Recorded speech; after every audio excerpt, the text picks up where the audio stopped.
Good morning. कक्षा 9 में hero के सूत्र की सहायता से चतुर्भुजों का क्षेत्रफल ज्ञात कर रहे थे। आज अपनी चतुर्भुजों का क्षेत्रफल अपन हीरो के सूत्र से ज्ञात करेंगे। प्रश्नावली जो 12.2 है उसमें कुछ सवाल आपने कर लिए होंगे और कुछ सवाल करने बाकी हैं। तो आज क्वेश्चन नंबर अपन 5 करने की कोशिश करेंगे। Question number 5। अब देखिए क्वेश्चन नंबर 5 क्या कहता है। क्वेश्चन नंबर 5, एक समचतुर्भुजाकार घास के खेत में 18 गायों को चरने के लिए घास है। एक समचतुर्भुजाकार एक खेत है। उस समचतुर्भुजाकार खेत का समचतुर्भुज के अंदर मान लीजिए ये समचतुर्भुज है। अब इसकी चारों भुजाएं समान है। अब इसका जो सबसे बड़ा जो विकर्ण है वो सबसे बड़ा विकर्ण ये है। अब आपको इसको नाम देना चाहो तो नाम दे सकते हैं ए, बी, सी और डी। अब समचतुर्भुज में सभी भुजाएं समान होती है। समचतुर्भुज की सभी भुजाएं समान होती है, जिसमें कहा यदि इस समचतुर्भुज की प्रत्येक भुजा 30 मीटर की है। प्रत्येक भुजा 30 मीटर की, ये भी 30 मीटर की, ये भी 30 मीटर की, ये भी भुजा 30 मीटर की और ये भुजा भी 30 मीटर की। तो चारों भुजाएं कितने मीटर की है? 30-30 मीटर की है। और सबसे बड़ा विकर्ण 48 मीटर का है। तो बड़ा विकर्ण 48 मीटर का है। सही, दो त्रिभुज बन गए और प्रत्येक त्रिभुज की माप समान है। हीरो के सूत्र की सहायता से या आप प्रत्येक जो स्थिति है वो समद्विबाहु त्रिभुज की है, तो आप समद्विबाहु त्रिभुज के हिसाब से भी इसको हल कर सकते हैं और हीरो के सूत्र की सहायता से भी इसको हल कर सकते हैं। अब क्या कहा, तो प्रत्येक गाय को चरने के लिए इस घास के खेत का कितना क्षेत्रफल प्राप्त होगा।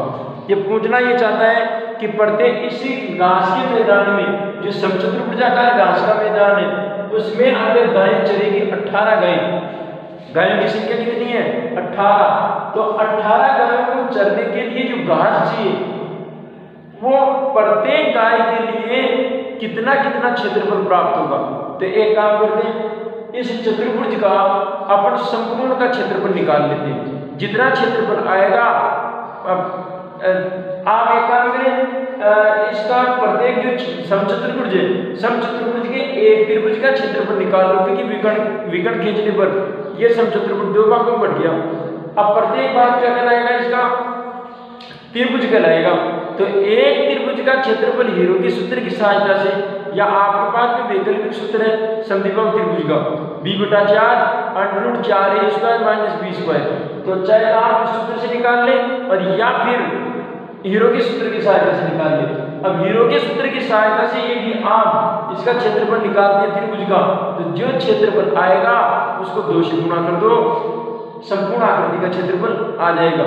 जितना समचतुर्भुज के आकृति का क्षेत्रफल आएगा उसमें 18 का क्या दे देंगे? 12 प्रत्येक गाय को चढ़ने के लिए, क्योंकि वो जो संपूर्ण क्षेत्रफल आएगा उस संपूर्ण क्षेत्रफल में तो 18 गाय बंधेगी, 18 गाय घास चरेगी। तो ऐसी परिस्थिति में एक गाय के लिए क्षेत्रफल कितना होगा? तो जितना क्षेत्रफल आएगा उसमें 18 का क्या दे देंगे? भाग दे देंगे। प्रत्येक गाय को चढ़ने के लिए क्षेत्रफल आ जाएगा। हीरो के सूत्र की सहायता से क्या करते हैं, त्रिभुज की विमाएं, भाई त्रिभुज 2 भागों, ये समचतुर्भुज 2 भागों में बढ़ गया, तो त्रिभुज की विमाएं कितनी होगी? a = 30 मीटर, b = 30 मीटर और c = 48 मीटर। इसका अर्धपरिमाप निकालेंगे और अर्धपरिमाप निकालेंगे और हीरो के सूत्र की सहायता से इसका क्षेत्रफल निकालेंगे। तो अर्धपरिमाप निकालेंगे, अर्धपरिमाप का सूत्र होता है a + b + c/2, यानी तीनों भुजाओं का योग और 2 का भाग दे दो। तो पहली भुजा 30 मीटर की, दूसरी भी 30 मीटर की, तीसरी 30 मीटर की, अच्छा 48 मीटर की है। और अब भाग दो इसमें कितने का? 2 का। 30 × 60, 60 × 48 108 मीटर बटा 2 बांट देंगे 54 हो गया। तो 54 मीटर का गौण परिमाप आ गया। अब हीरो के क्षेत्रफल से, हीरो के सूत्र से इस त्रिभुज का क्या निकालेंगे, क्षेत्रफल ज्ञात करेंगे। तो देखो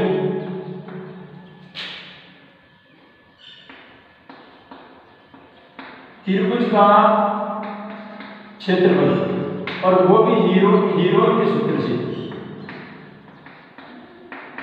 हीरो फॉर्मूला हीरो के सूत्र से। और त्रिभुज का क्षेत्रफल ज्ञात करने का सूत्र क्या होता है, अंडर रूट अर्धपरिमाप में पहली भुजा, अर्धपरिमाप में दूसरी भुजा और अर्धपरिमाप में तीसरी भुजा घटाओ।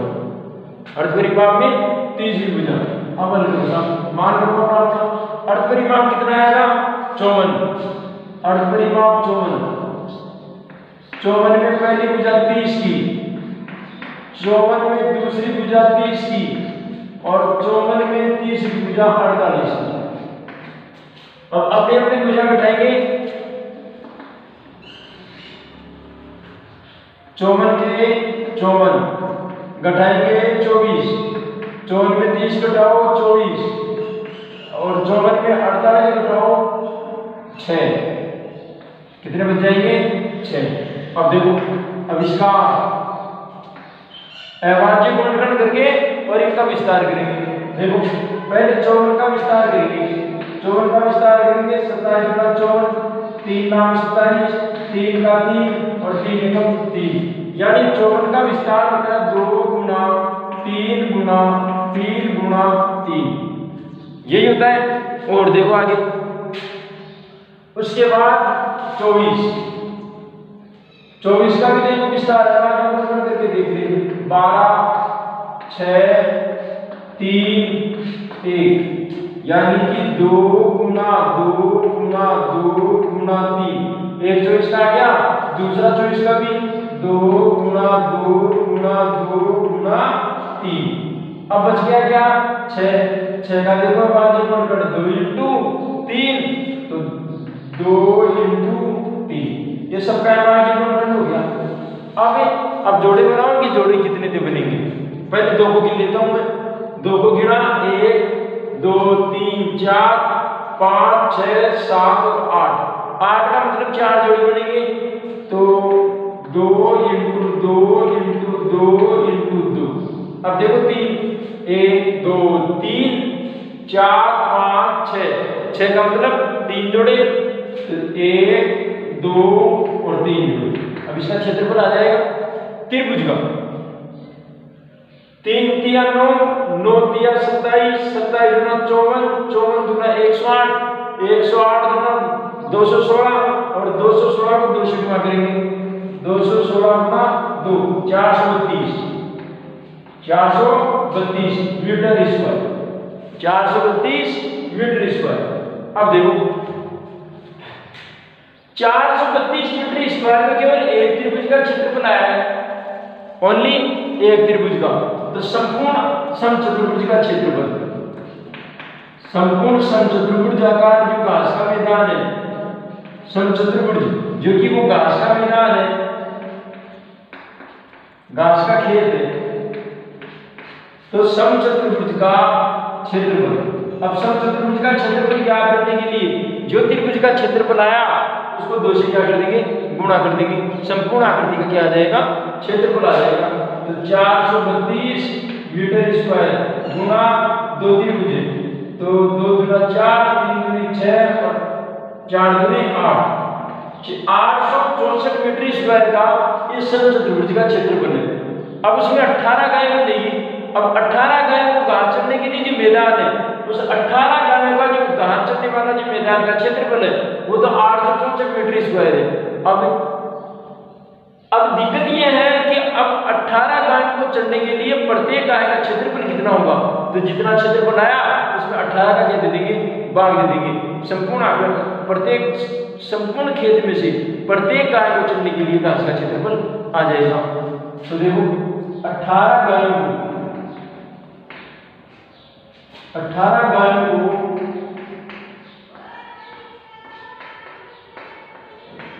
घास चरने का कुल क्षेत्रफल वो आया 864 मीटर स्क्वायर। तो एक गाय को चलने के लिए कितना क्षेत्रफल होगा? एक गाय को चरने का क्षेत्रफल कितना होगा? तो 864 में कितने का भाग मिलेंगे? 18। कितने का भाग मिलेंगे? 18 का। संपूर्ण आकृति प्रत्येक गाय को चलने के लिए घास का क्षेत्रफल आ जाएगा। देखो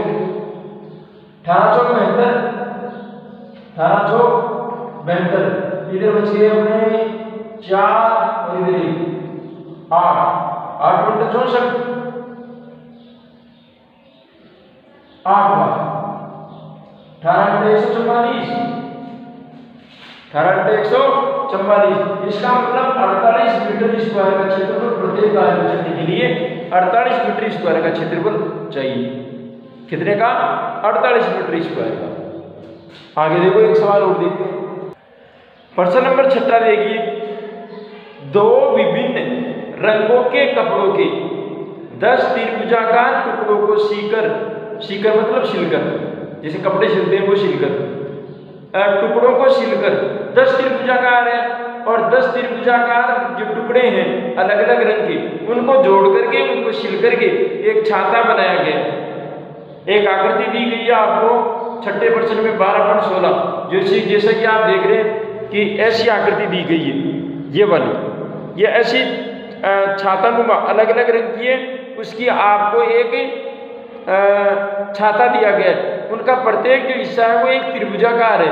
अब त्रिभुज की जो माप है वो तो आपको दे रखी है प्रश्न के अंदर, प्रत्येक एक त्रिभुज की, और ऐसे 10 त्रिभुजों को बना करके एक छाता बनाया गया है। तो प्रत्येक टुकड़े की माप 20 सेंटीमीटर, 50 सेंटीमीटर, 50 सेंटीमीटर। छाते में प्रत्येक रंग का कितना कपड़ा लगा? भाई अलग अलग रंग के, तो इसका मतलब 10 अलग अलग 2 विभिन्न 10 त्रिभुजाकार टुकड़ों को सिलकर एक छाता बनाया जाता है।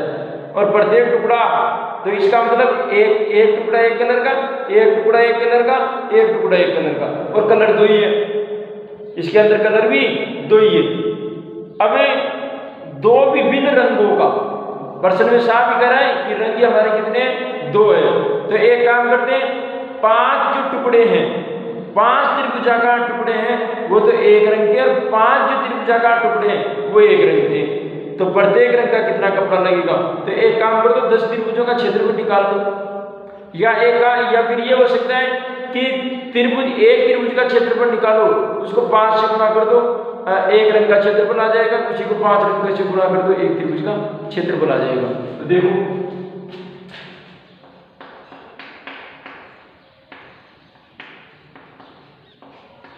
त्रिभुजाकार